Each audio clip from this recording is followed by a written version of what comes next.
Bonsoir et bienvenue dans votre journal. Nous sommes mercredi 23 septembre. Au sommaire de cette édition, incendie au dépôt de produits pharmaceutiques Sodifarm. Tout est parti en fumée, les causes toujours inconnues. Les précisions du chargé de l'opération, le commandant Mamdi Ndiaye, en suivre en début de journal. Les artistes sénégalais dans la galère, ceux-là qui chantent pour nous faire plaisir exigent une vie professionnelle plus transparente. Ils désavouent la SODAV et réclament l'application de la loi 2008 sur le droit d'auteur et les droits voisins. Le respect des mesures barrières à l'université de Dakar, constat dans ce journal à environ 3 semaines après la réouverture. La surpopulation des chambres d'étudiants freine l'application des normes sanitaires. Le reportage de Abdourahmani à suivre. Et enfin, nous sommes mercredi, une nouvelle découverte dans ce 1945. Kolda à l'honneur, une région qui est passée d'Eldorado au milieu des années 60 à l'une des régions les plus pauvres du Sénégal. Et tout de suite, le développement.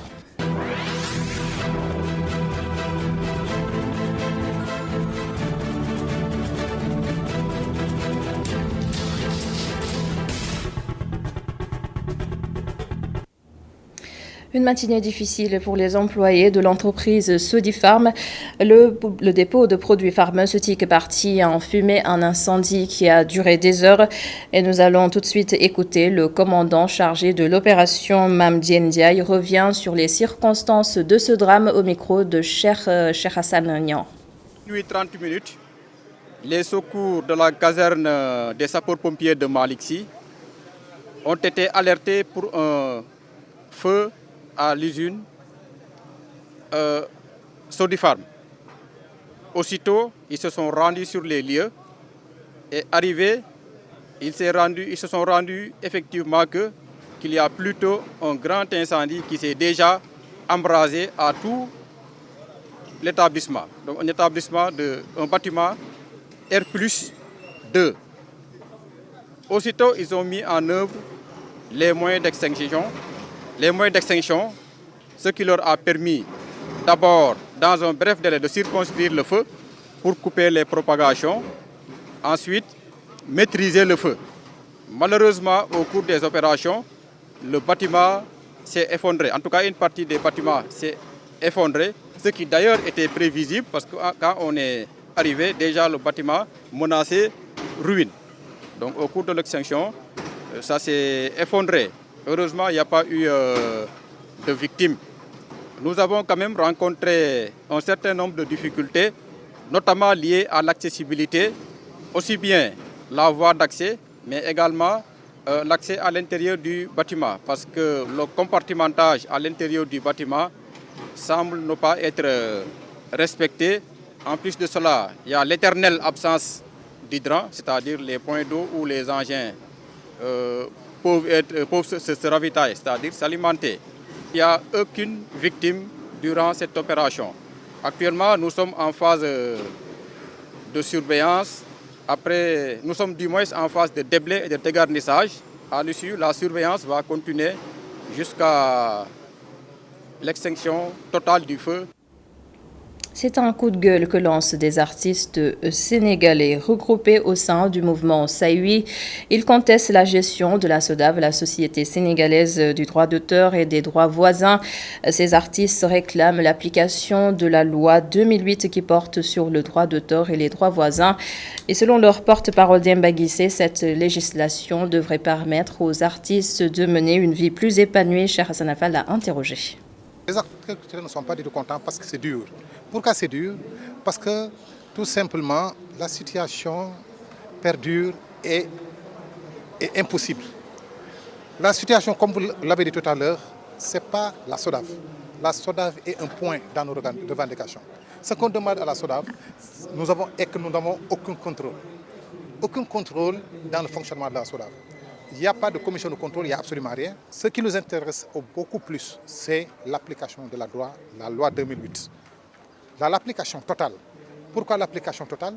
Parce qu'aujourd'hui, nous avons vu que la copie privée, aucun parmi nous n'a touché un sou de la copie privée.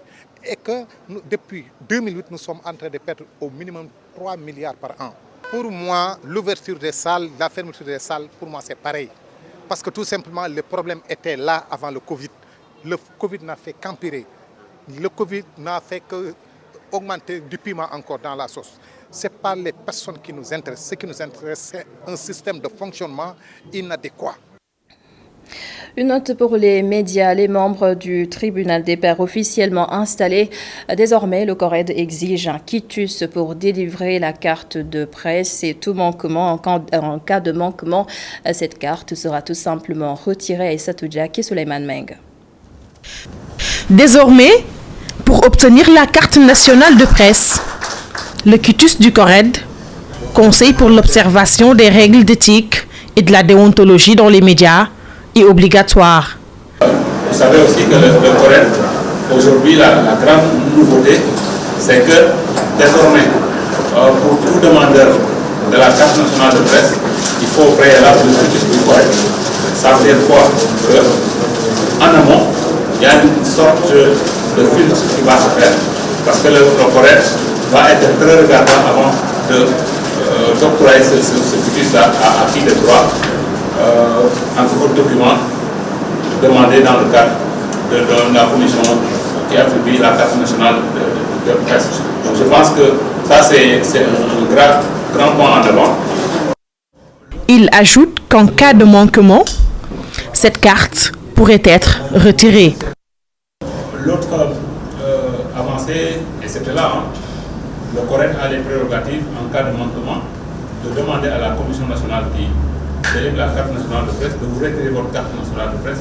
Ça veut dire aussi que là, nous avons les pouvoirs donc, de sévir contre ce qu'on appelle un peu les multirécidivistes. Parce que ce n'est pas parce que vous avez fauté une fois qu'on va le faire. Bon, donc les sanctions sont graduées. L'avertissement, c'est de l'avertissement jusqu'au plat. Des engagements ont été pris par les membres du tribunal des pairs. Nous, membres du tribunal des pairs, prenons engagement, conformément à la charte des devoirs et droits du journaliste qui fixe les règles d'éthique et de déontologie s'appliquant à la mission du journaliste, de ne nous laisser dicter notre conduite, notre opinion ou notre jugement par aucun pouvoir politique, d'argent ou autre, d'instruire avec droiture et diligence, en toute conscience, les cas avérés de manquement à l'éthique et à la déontologie de notre profession de journaliste par l'autosaisine ou par l'examen systématique des plaintes qui nous seront adressées, conscient que la préservation, la défense de la liberté des journalistes est un élément constitutif de la liberté d'opinion et donc de la démocratie, nous, membres du tribunal des pairs, prenons comme engagement de veiller à ce que les professionnels de l'information et de la communication sociale ne soient subordonnés à aucune pression, quelle qu'elle soit et d'où qu'elle vienne, et tout particulièrement dans des environnements, situations ou périodes délicates. Le CORED s'est engagé dans une nouvelle dynamique pour amener les professionnels à ériger l'éthique et la déontologie en règle. Merci à Issa Toudjak. Une solution en marche pour la brèche de Saint-Louis et ne sera bientôt plus qu'un mauvais souvenir pour toutes ces familles qui ont perdu des proches dans cette brèche. Le ministère de la Pêche a signé un contrat pour la réalisation des travaux de dragage et de balisage.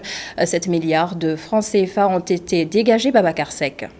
Bientôt la fin du calvaire avec la signature du contrat de travaux d'urgence de dragage et de balisage de la brèche de Saint-Louis. D'un coût de 7 milliards de francs CFA, le chantier va durer 3 mois et demi. Et donc aujourd'hui, avoir la possibilité, grâce à l'appui et les instructions du président de la République, de pouvoir entamer les travaux de dragage et de balisage de la brèche de Saint-Louis, nous ne pouvons que, en tout cas, être contents et fiers d'avoir cette opportunité-là. Parce que si je le résume, c'est 7 milliards 242 millions et quelques qui vont être investis pour régler ce problème de sécurité pour nos populations. Le marché a un délai contractuel de 3 mois et demi.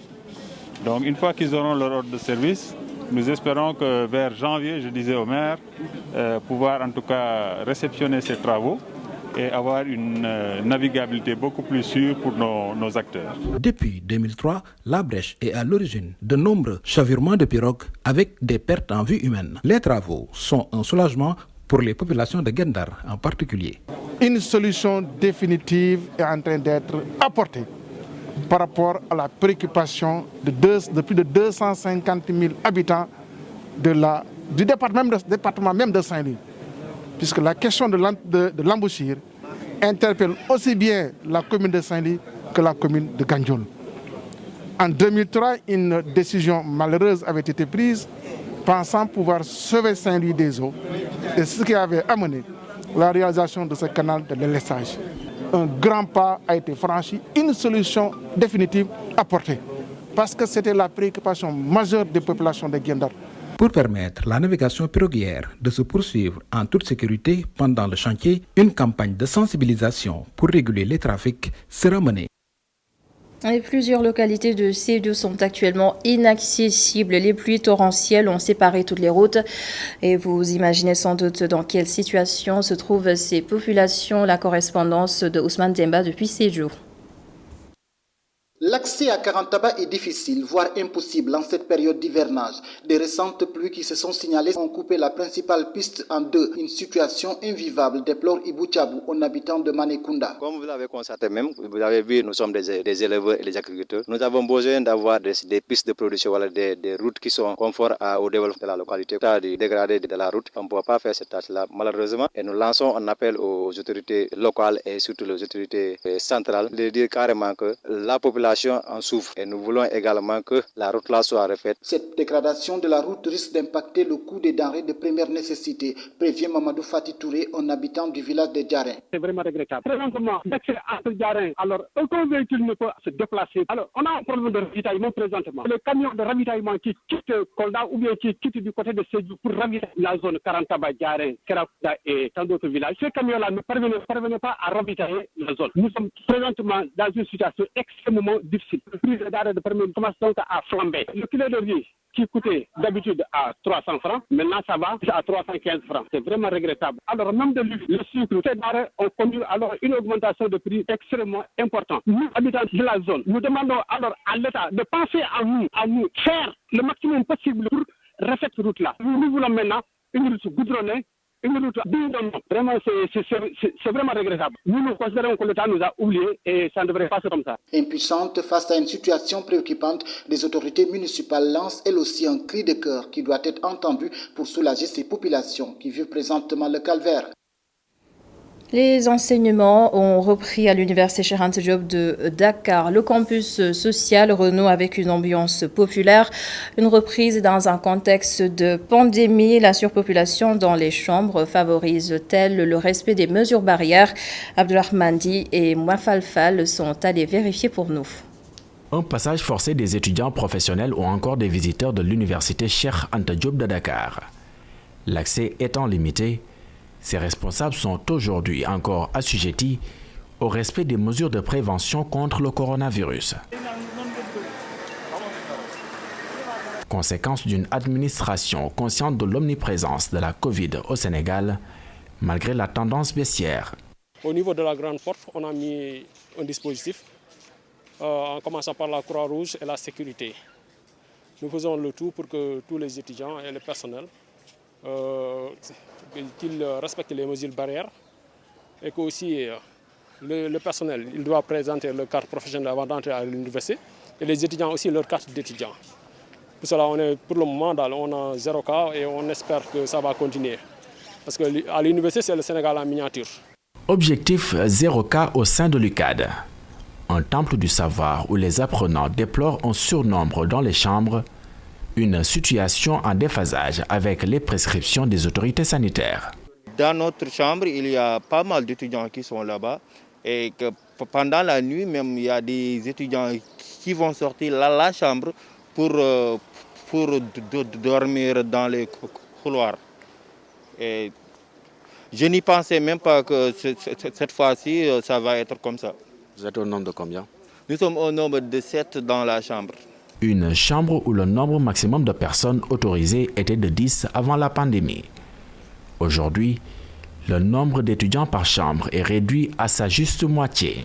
Saliou Sarr nous conduit à sa chambre. Dans celle-ci, seuls 2 étudiants y sont autorisés. Et pourtant, Elle en accueille 4. Dans notre chambre, actuellement, on devrait être 4 personnes, mais on est à 6 personnes. Et aussi la période, actuellement, il fait chaud dans les chambres. Du coup, s'il fait nuit, par exemple, moi, si je veux dormir, je peux étaler mon matelas au niveau des couloirs.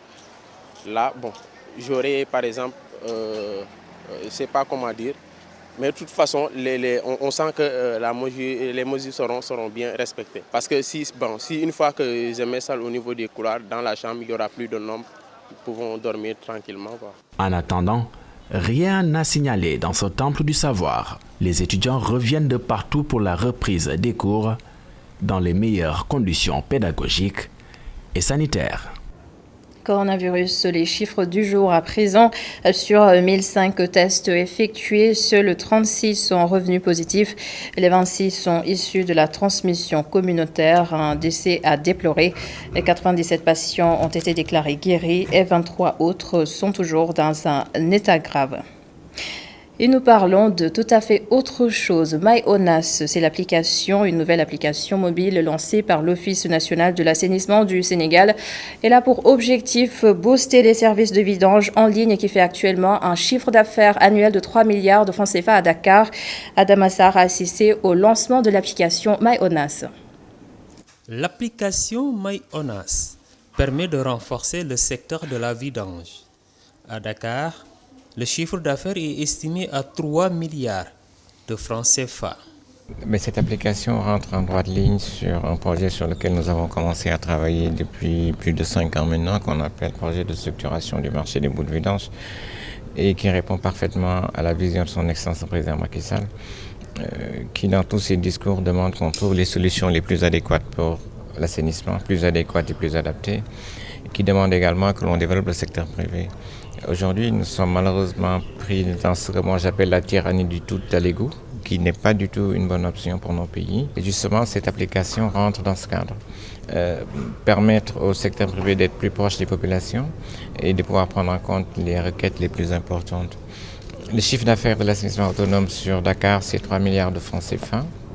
Mais on n'a pas toutes les opportunités. Je pense que si on arrive à sécuriser cet argent, ils peuvent avoir un fonds d'investissement pour lever des fonds et pouvoir renouveler leur parc et se renforcer, je pense. Cette application arrive à son heure. Selon le secrétaire général de l'Association des acteurs de l'assainissement du Sénégal, grâce à MyONAS, la vente en ligne du service de vidange devrait développer la clientèle. Aujourd'hui, les vidangeurs sont outillés dans le cadre de la formation. Ils sont outillés aussi pour, disons, vendre la vidange en ligne, et ça va permettre aussi de développer la clientèle. Parce que ça va permettre aux vidanges d'être accessibles. Parce qu'il y a des gens qui sont à l'étranger et ils commandent la vidange. Donc aujourd'hui, cette application va permettre à un immigré en France de payer la vidange en ligne, et de commander une vidange et de le payer. Donc je trouve que ça va participer vraiment à développer et à augmenter sensiblement le chiffre d'affaires des vidangeurs. Merci. Autre avantage de cette application, tous les camions seront géolocalisés. Oui, je crois que cette application, il y a des mesures d'accompagnement comme la géolocalisation. Et tous les camions seront géolocalisés. L'autre avantage, c'est que ça va réduire aussi le prix. Pourquoi ça réduit le prix? Parce qu'aujourd'hui, si dans l'application, vous commandez, vous regardez le vidange le plus proche. Parce que dans la décomposition de nos prix, il y a la distance, il y a le carburant. Donc aujourd'hui, l'usager peut regarder le camion le plus proche. Au lieu alors de payer 20 000, il peut payer 15 000 même. Parce que ça dépendra de un peu la distance qu'il va parcourir entre les clients. Autrefois, on était dans nos garages, donc ça va nous permettre aujourd'hui d'être visible un peu partout. L'Office national de l'assainissement du Sénégal va renforcer le programme de structuration du marché des boues de vidange. Et cet autre aspect de l'actualité qui nous interpelle tous d'ailleurs, les embouteillages à Dakar, une grosse équation non encore résolue. Automobilistes comme passagers s'en plaignent. Certains pointent de mauvais plans de circulation et des routes beaucoup trop étroites. Voici le reportage de Al-Hassan Nian et Moustapha Gueye. Les embouteillages facteur de souffrance chez la plupart des Sénégalais. Sur l'axe du rond-point Demba et Dupont, c'est beaucoup plus atroce. Je pense vraiment que nous sommes beaucoup plus exposés que n'importe qui actuellement concernant les embouteillages. Actuellement, avant d'arriver à la maison, ça sera vers le coup de 20h à 21h. C'est trop difficile. Plus de 2 heures de temps d'attente pour ce taximan. Pour un trajet de 10 minutes, une situation qu'il juge désagréable. Pour éviter ces bouchons, il faut exiger aux chauffeurs de véhicules de poids lourds de circuler que la nuit et laisser aux autres voitures particulières de pouvoir circuler normalement. La mauvaise installation des feux de signalisation sont aussi des causes à ce phénomène. Les feux d'indication sont mauvais, tu vois comment il est vert, et dans un clin d'œil, ça sera bientôt le rouge. C'est vraiment désolant et trop difficile. Mais vraiment, c'est difficile. Les bouchons sont de plus en plus fréquents dans le pays, en particulier à Dakar. Une situation qui perturbe le quotidien d'une bonne part des Sénégalais. Et le reste de l'actualité consacrée à ces vacances 2020, pas comme les autres. Moins de sorties, moins de loisirs. Et bien des parents ont choisi de supprimer certaines activités pour leurs enfants. La raison, leur portefeuille a pris un sacré coup avec la crise sanitaire et économique. Reportage signé Aminata Ba. De nombreux parents d'élèves ont décidé cette année de ne pas amener leurs enfants en vacances. Non, mais sérieusement, pas pour cette année-là. Avec la pandémie, et le budget est un peu restreint. Bon, c'est pour cela que j'ai rien prévu. Bon, avec la scolarité des enfants, on nous a facturé presque 3 mois de scolarité. C'est un peu serré là. C'est pour cela que j'ai pas prévu. C'est pour cette année-ci. Ils comptent passer les vacances chez eux en famille. Écouter de la musique. Tout juste. Il y a la télé qui est là. Les smartphones sont là. On est en famille. Tout le contraire pour cet homme. Ah oui, moi, chaque année, je prévois un budget pour mes enfants, pour les vacances scolaires non plus aussi. Ça veut dire chaque vacances scolaires, ou bien je les amène en colonie de vacances, ou bien je cherche un moyen pour les amener dans des clubs d'aération, quoi. Comme ça, ils peuvent faire du sport et faire ce qu'ils ont envie de faire. Je les amène tantôt à Sali, tantôt je les amène à Saint-Louis, où j'ai mes parents, ou tantôt je les amène carrément vers là où, à côté de la Corniche. Cette année, la situation peut changer, sachant qu'il faut respecter les gestes barrières. Donc j'ai toujours leur budget, donc à chaque fois maintenant que je les amène dans des endroits où il y a des clubs d'aération ou bien des colonies de vacances, je fais de telle sorte qu'ils respectent les gestes barrières. Ça veut dire porter en permanence les masques, se laver les mains et avoir des gels en permanence avec eux et continuer à s'épanouir. Pour moi, franchement, le budget n'est pas trop un problème. Mais moi, je prévois des budgets 1 an, voire 2 ans à l'avance. À cause de la pandémie de la COVID-19, les parents d'élèves sont obligés de rester avec leurs enfants chez eux pendant les vacances faute de moyens. En plus, les inscriptions pour l'année académique scolaire 2020-2021 sont à prévoir pour certains parents qui n'arrivent plus à joindre des deux bouts. Dans la rubrique découverte de ce mercredi, zoom sur la région de Kolda et pour la petite histoire, c'était un carrefour de l'Afrique de l'Ouest au milieu des années 60. Kolda regorgeait d'entreprises qui offraient de l'emploi. Il y avait de la vie, il y avait du dynamisme et ceux qui ont vécu cette époque constatent aujourd'hui avec amertume que la région de Kolda est passée d'Eldorado à l'une des régions les plus pauvres du Sénégal. La découverte de ce mercredi est signée Seydou Diatta. Mesdames et messieurs, chers téléspectateurs, bienvenue à Kolda, la capitale du Fouladou, qui, à l'instar des autres localités du pays, est bien à son vécu, son histoire et son emblème qui est ce caïcédra derrière moi, connu sous le nom de Djalaba ou Armoussa Molo, qui se dresse fièrement dans ce quartier de Doumassou, qui lui aussi constitue le creuset culturel et sociologique en tant que premier quartier de la ville. Une ville caractéristiquement multiporte. Doumassou a été le premier quartier de Kolda, avec ses Mandingues et ses Bambara. Gadapara, ensuite les Pelfouta. Ce n'est qu'après, les Peuls autochtones sont venus cohabiter avec les Peuls Fouta à Gadapara. Dans le cadre du respect de la tradition et de notre coutume, nous avons fait de cet arbre notre orgueil. C'est ainsi que nous l'appelons Djalaba. Ba en mandingue, c'est grand.